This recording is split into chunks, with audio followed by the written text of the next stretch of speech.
Математика сабағымызды бастайық. Бүгінгі сабағымыздың тақырыбы есеп шығару, ақшаны қалай төлейміз. Бұл сабақта сен саудаға қатысты есептерді шығаруды үйренесің. Есепке сәйкес тірек сызбаны таңдай алатын боласың. Балалар, біз өткен сабақта есеп қандай бөліктерден тұратынын білдік. Есептің екі бөлігі болады. Біріншісі есептің шарты, екіншісі есептің сұрағы. Одан кейін есептің шешуі мен жауабы болады. Есептің шартын сызба мен көрсеткен ыңғайлы.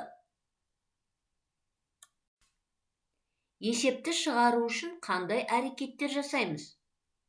Бірінші, есептің мәтінін оқу керек. Есепте не белгісіз екенін анықтау керек. Сызбаға түсіру керек. Есепті шешу үшін қандай амал қолдану керектігін анықтау керек. Есептің шешуін жазу керек. Есептің жауабын жазу керек. Енді балалар, бізге мынандай есеп беріліпті. Мұқият тыңдайық. Назым асханадан тоқаш пен бір стакан сүт сатып алды. Тоқаштың бағасы 20 теңге. Бір стакан сүттің бағасы 30 теңге. Назым қанша ақша жұмсады? Бірінші, есептің шарты. Назым асханадан тоқаш пен бір стакан сүт сатып алды. Тоқаштың бағасы 20 теңге, бір стакан сүттің бағасы 30 теңге. Екінші сұрағы. Назым қанша ақша жұмсады? Енді балалар, есептің шешуінде сызбасын сызып аламыз. Бізге есептің бөліктері белгілі. Бірінші бөлігі 20 теңге, екінші бөлігі 30 теңге. Яғни бізге бүтін белгісіз. Бүтінді табу үшін біз бөліктерді қосамыз. Яғни 20-ға 30-ды қосамыз. Сонда 50 теңге. Төртінші жауабы Назым 50 теңге жұмсады. Жарайсыңдар балалар.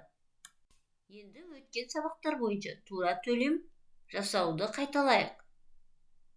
Балалар, асханадағы бауырсақ 20 теңге, бәліш 40 теңге, самса 50 теңге, сүт 40 теңге, шырын 30 теңге тұрады екен. Бізге бір 50 теңгелік, бір 20 теңгелік, екі 10 теңгелік монеталар берілген. Қандай монеталармен тура төлем жасай аласың? Бір бәлішпен, бір шырын, бір самсамен бір сүт, екі бауырсақпен бір сүтті тура төлем жасап алуымыз керек.